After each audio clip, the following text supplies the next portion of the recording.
those two picks alone has the ability to lock down everybody. To be very fair, Jim's missed a couple of those chains of corruption, but at the end of the game, when it mattered, when it counted, he did land those. So he'll be looking to rectify that in this particular matchup. We will be seeing Creatine on a completely different AD carry for the first time in the Summer Promotion Tournament. Maybe we'll see that Rise appear once again. Misfortune and Sona, like you mentioned, J-Ree, it's a champion that J-Ree, I think, has played almost every single game, apart from the one he had it taken away from him. Elise may well get locked in here for the jungler. Of course, we did see Morden playing a fantastic Nautilus. He's available, could go for it again, but instead, looking like they may take Elise. Of course, we have seen Samux running Elise before. So we have seen Samux on Elise, we have seen Morden on Elise a good number of times as well throughout the course of the season. And if they are swapping over to Nautilus, it's going back to that comfort pick. I want to know whether or not Extra's going to go Flash Teleport, or if he's going to stick Flash Ignite. If he does stick Flash Ignite, expect Morden to camp in the mid lane and go for kill after kill after kill on Pharah and Lord.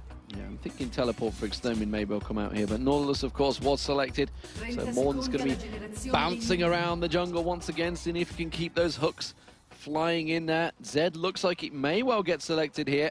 That will be for Kerp, of course, once again. Or will it be Lee Sin for Aranea? Was banned out in the first game, and he seems happy to have that. So we're going to see a very similar team comp to what we've seen in the previous matchup, except instead of having that utility support type jungler, Lee Sin's going to be the damage dealing one, which just means there's another damage threat. The thing that Aranea is going to need to be doing in this game is counter-ganking when Morden ganks. He needs to be roaming and be in the right position at the right time. Trundle's currently selected. I think you're being trolled. This is completely trolled. We're waiting to see what Babetta's going to select for that final champion. Samux, we have seen on Aurelia before. Not quite as successful as Kevin was on Aurelia, but nonetheless, it is a strong, strong champion. But that's going to be up against Zed. I'm not too sure how that works, or whether he's going to be switching to the 2v1, which I suspect probably will be the case. It's definitely a possibility, and we've definitely seen the 2v1s coming in from the red side more than we have seen from the blue side in, through the course of the promotion tournament. Samux on Irelia against Kerp Zed is a matchup that at level 6, as long as Samux has full health, he should still be okay, because the moment that Kerp dives on him, he can use the Equilibrium Strike and then run to safety, and that's going to be the key. But at the moment, Extra is sitting on Teleport with that Rise, so that's one of the things we need to always remember at all stages of the game. It's something that he's done so often. I wonder if he's going to go for triple Rod of Ages as well, just of a full throwback to the group stage when they beat Alternate in that match. It was only obviously a one single group stage match, but they won nonetheless. There is Kerp on your screen, trying to lay down some instructions to the team, see if they can figure out a way around the issue that they had in the last match. It was lost very early on, honestly, in those lanes, and pretty much snowballed fairly hard from there on in. This time around, remember, Alternate had the exact same position against the Wizards. They were in all manner of trouble.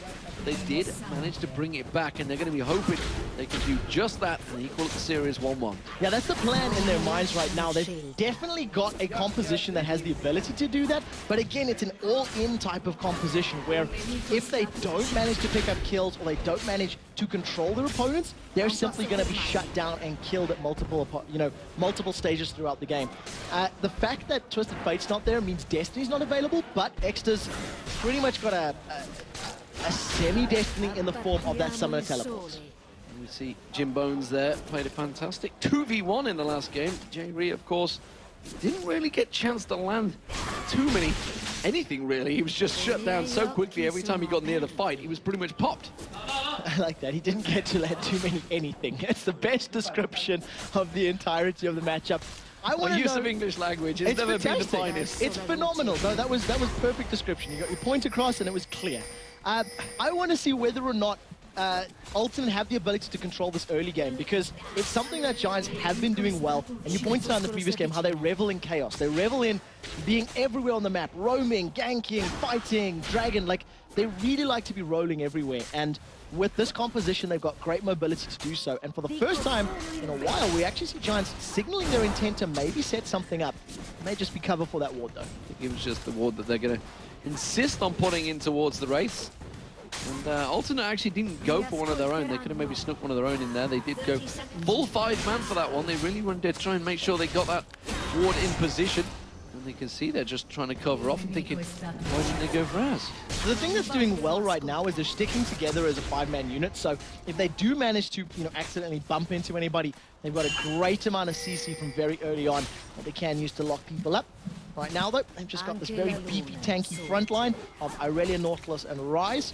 And we'll see just how well the team fights work. It doesn't look like we're going to see any lane swaps coming out of the Giants, though. We're still seeing 5 members of Giants all in one spot right now.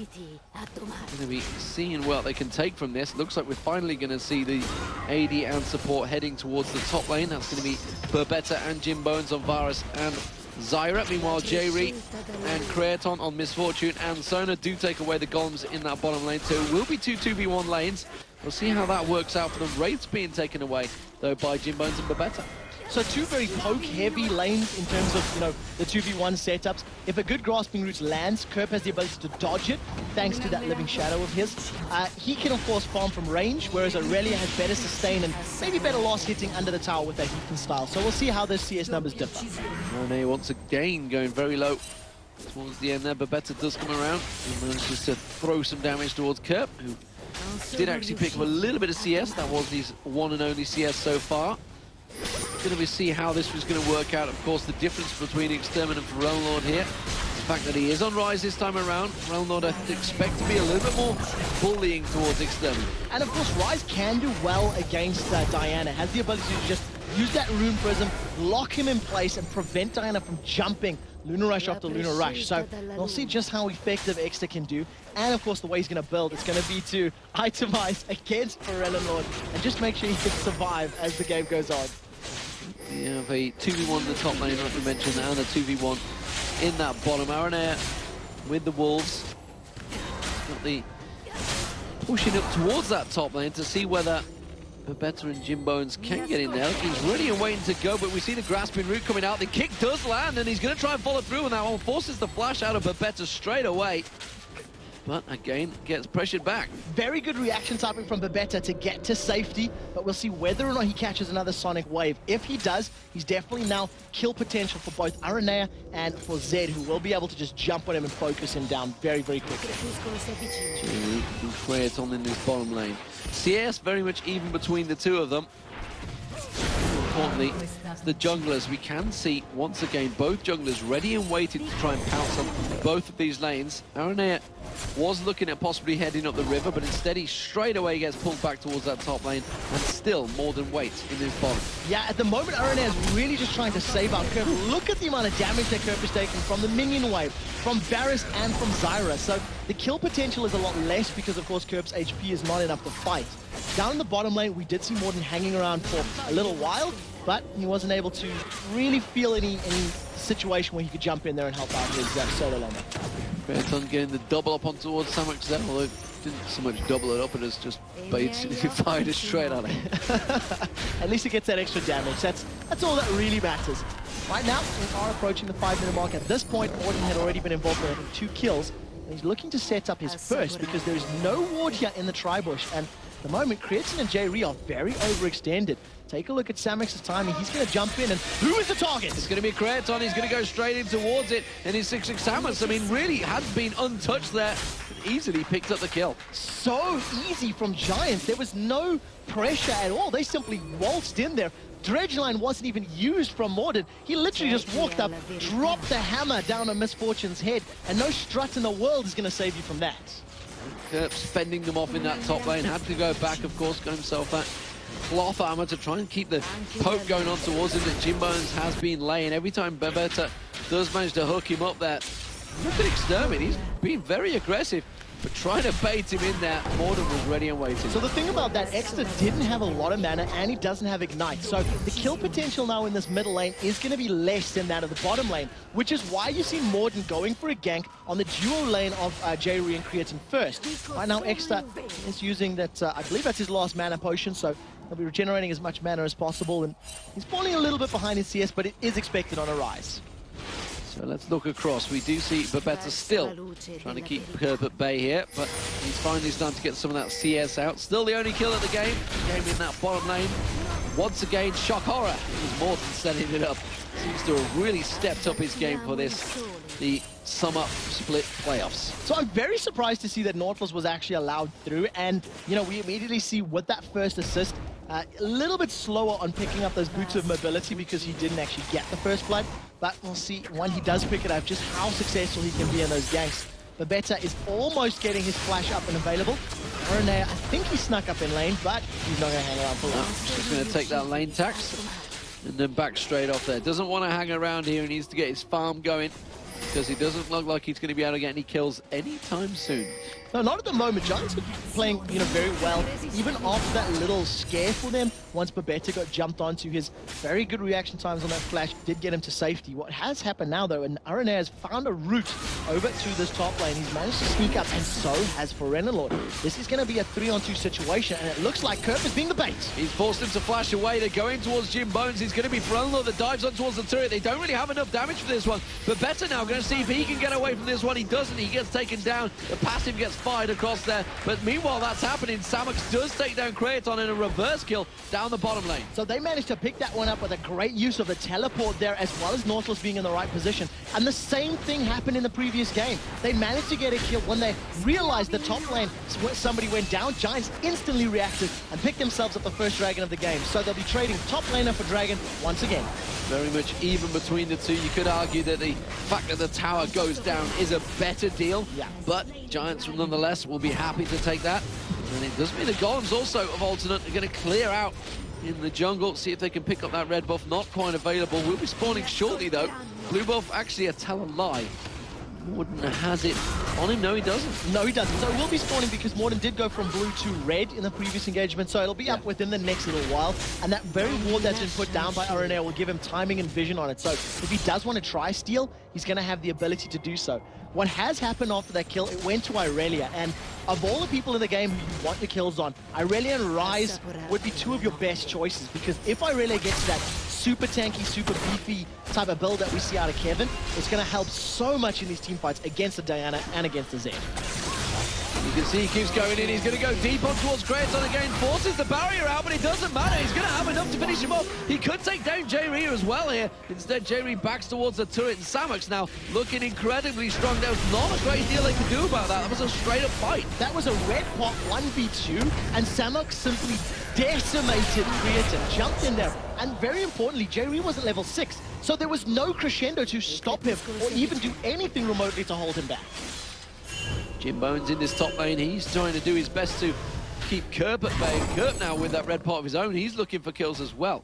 The two top laners very much having great success so far. Of course, it was Kerp that did pick up the kill earlier on, and that was on Babetta. As it stands though, 3-0 for Samux. That is a serious problem for Alternate. So Jim Bones right now, he was going toe-to-toe with Kerp for a little bit, 1v1. He'll be having nightmares of being popped by Kerp Zed from the previous game. At this moment in time, there's no damaging items on Kerp outside of those double orange rings, so he's not a big threat. What we do see is Samux picking up 2 longs to it, so I'd like to see if he's going to be building a Blade of the Rune King out of those, or if he's going to go for a Brutalizer, because either are fairly possible, but Blade would probably synergize with his kit more. See what that does get built down to. Meanwhile, Kerp is going to get caught out, grasping roots there. Jim Bones tries to launch that piercing arrow, but was expecting the sidestep. Babetta in the meantime, though, he's just landing those grasping roots every single time. Here comes Morden in towards his top lane. We do see Kerp has not backed away, which means he may well be in serious trouble here. There's the ultimate coming out. 2 ultimates, actually. Does manage to bounce him up. He's instead does to dive on towards Jim Bones. He may pick up a kill here on the return, but is he going to get taken down? He's now going towards Babetta. He is going to get dropped down. It will be Morden that picks up the kill, but he managed to save Grace there, picking up that one of his own. Yeah, making the best of a bad situation. So at least trading 1 for 1. And of course, the kill went to Morden. So unfortunately, Varus wasn't able to pick up that last tick of damage because, well, he was dead. So 2-4. Right now, it's only a 700 gold difference. With the fact that a dragon and a tower has gone down, these two teams are still very close in gold. So the tier being built up by Extermin. Meanwhile, it was once again for Elnord that went for those Sorcerer's Boots early on. Crystalline Flask and the Doran's Ring. So, what are we thinking with Samux now? Look at Kratos. Because before he was like, yeah, I'm all right. He's going to come close. Now he's just like, no, I don't want any of that. No, do not want to get involved. Take a look at, here comes Nautilus. Get some mobility up, and as I think he's running down, he just backs away. And with the tower being down in the top lane, as well as Dragon coming up relatively soon, it'll be a couple of minutes, Giants have moved their duo lane down to this bottom lane. They don't want to be outnumbered when Dragon does respawn, and they decide to try and force that objective. And interestingly, actually, it's Extermin that's gone towards the top lane. Has got teleport available in just a few seconds. So may clear out that top wave and come straight down this bottom and help them shut the turret. Take a look at Ferellinor. He's moving through the river. So for a moment, I thought he was going to try come down there and maybe pick a fight from behind. But instead, he decides to just move back to that middle lane and continue farming. Ryze is only 10 CS behind his opponent, both of whom are melee, but Ryze a little bit more difficult to CS with at early levels. So Exta's showing some mastery over that champion by only being a very small amount behind. We do see him backing off. He's got him at Catalyst now. So Samuk's going in towards the top lane. There's 3 members of Alternate pushing on towards this bottom turret. Morden's heading straight down here, as was Ferellinor, but they both choose to back towards the mid. So Lee Sin again, he moves into lane, literally just takes some lane tax, 1 or 2 CS, gets the experience and backs away. At the moment, Aranea has been unable to impact the game quite as significantly as he did against the Wizards. So maybe the magic is a little bit lost from that particular series, and we'll see how he decides to bring himself into this one. I still think the magic's there. I still feel it. He's more than enough to handle Alternate right now. Well, at the moment, 0-0-1. He's working towards that Ruby Sightstone, and we'll see whether or not that vision and that movement is actually going to help him set up ganks, because he's only jumped on the better. Doesn't really have the best of it right now. The bottom tower does look like it might go down. If Creatine really wants to save it, he can use that bullet time. Yeah, he's going to have to, I think, to maybe try and keep him at bay here. He's just fending off, and Jim Bones is going to keep on pressuring that turret. Just a couple more shots will be enough. Creatine then may well be the focus, but instead it's going to be Creatine turning towards Jim Bones, realize that, look at that, they tried to bait him in there. Morden snuck in towards the bush now. Pink ward going down, Jerry clears out that bush, but it's only simply going to give his position away as he moves in towards Morden.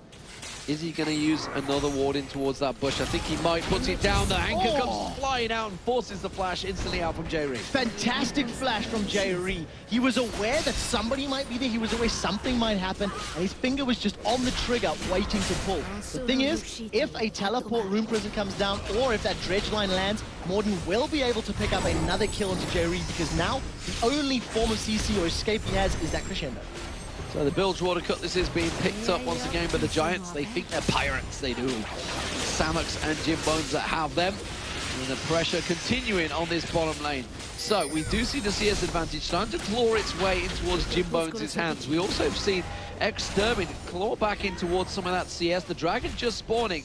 And both teams actually maneuvering for this one, but Kerp is a long way off. And Exter not using his teleport for this one. This is going to be a 5v4 engagement until Kerp gets there. He doesn't even have boots yet, so we'll see whether or not Aranea can make a Lee Sin steal, which is one of the best champions. He's landed the Sonic Wave. Can he take it? He goes in, he gets it, and he gets straight away with the Iron Will. The Chain of Corruption came out, and that was a beautiful hit and run by Aranea. Very well played. That gives him the gold lead, however small it is. And he managed to burn the Chain of Corruption as well. Jim Bones just not landing that one. Throwing out a second late. The flash goes. The rune was on a minion. Oh, disastrous moment there by Extermin. Mouse not quite in the right place. Lands it on towards a minion. Wow. So there is a key that you can press to only target champions. That's one of those things that you definitely wish he was pushing in this particular situation. I find it's a space bar, so I never miss those abilities under those flash Rune Prison situations. Scary moment. Samuk's going in towards his top lane. Creatine is there. Look at this. This has ended badly for Creatine in the past. There's no red part for Samux, but he's probably not going to need it. Knight is up. Ferellinor is there, but wisely Samux backs away. Now, this is the mistake that Ferellinor made in the previous game. He just dove in there and said, hey, I can 1v1 you, I can kill you, and then realized, oh, there's friends around. So he took that play and tried to make it work for himself. Yeah, the ward giving him vision, so he knew he was there, and like you say, wisely thought, well, I probably could have got a kill, but I think I'd have died as well. Like you mentioned earlier on, it's that solo queue mentality that sometimes you do get. Really, all you're doing is giving a kill and an assist to your enemy. You're not really gaining anything, you're giving them more gold. Exactly, it's one of those things, if you trade 1-for-1 is completely even, okay, fine. Relatively speaking, no harm done in the greatest scheme of things. But if you're giving assists over and you're giving more gold to your opponents, you never want to be in that situation. Kerp with Deathmark, with that Bilge Water Cutlass, can pop the better very quickly if he jumps in him. We'll be able to destroy that weed. We'll see whether or not the Better goes forward for those last couple CS, but Better so badly wants this. He wants it. He wants the CS, but I'm not too sure he was going to get it. And Kerp wisely stood and waited, but Better Still, look at that. They pinged the bush. And he's like, I'm putting a plant in there. Not having any of this. I'm pretty sure that Kerp is around somewhere. So Kerp waiting for that, playing the patient game actually ended up costing him a couple of CS and a little bit as well. He's already 25 creeps behind that of Samix's Irelia, but he does have 2 kills on the board to the 3 of Samix. So relatively speaking, they're in fairly similar positions right now. Creaton farming out, trying to get that Infinity Edge, or maybe the Bloodthirster actually probably first item, I would have thought. He does have the pickaxe.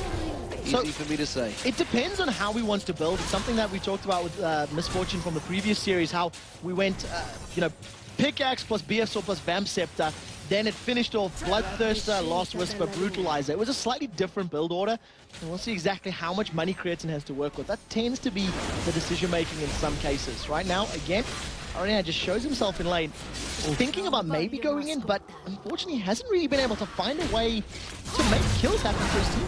A large portion of the lane tax there, though. Let's not forget he did get the Dragon Steel, which has kept his team in it so far, because the goal difference is just 400 between the 2 teams, despite the fact that lane advantage and clearly the kill advantage that Samux has gained in that top lane. You can see the gold there. It's just 900 gold between the 2 top laners. Not a great deal.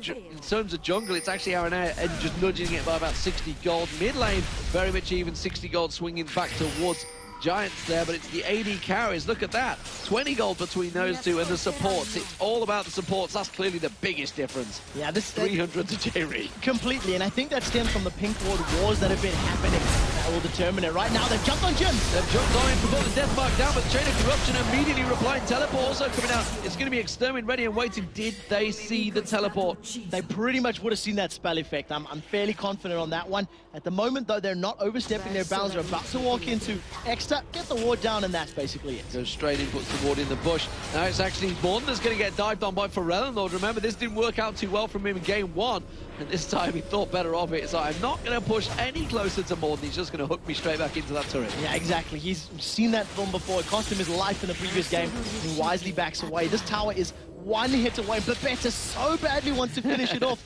The siege minion may actually have the damage, but look at Morena Lord's positioning. That is just a breath away from going down. But Beta's going to go. He really wanted that tower. Really wanted to finish that one off. And of course, there was 4 members of Giants there, so they could have baited that one a little bit longer for Unlord had come down to check it out. Meanwhile, the top lane, it's Samux keeping that 2v1. They're just at a bay right now. And look, the CS advantage that he's gaining over Kerp is starting to grow considerably. We'll see whether or not he decides to go brave or jumping in there on Creatin. He's picked up a 2v1 kill already. At the moment, like you said, that CS advantage, it hasn't equated into more items yet because he hasn't backed off. He's remained in lane, continued farming. It's only once he actually spends that money that we'll begin to see the dividends being paid. Right now, it does look like it's a farming game, and it's a lot slower than the previous matchup. Ganks are happening, teams are roaming, but Ultimate are not being caught out at every single turn in this particular time.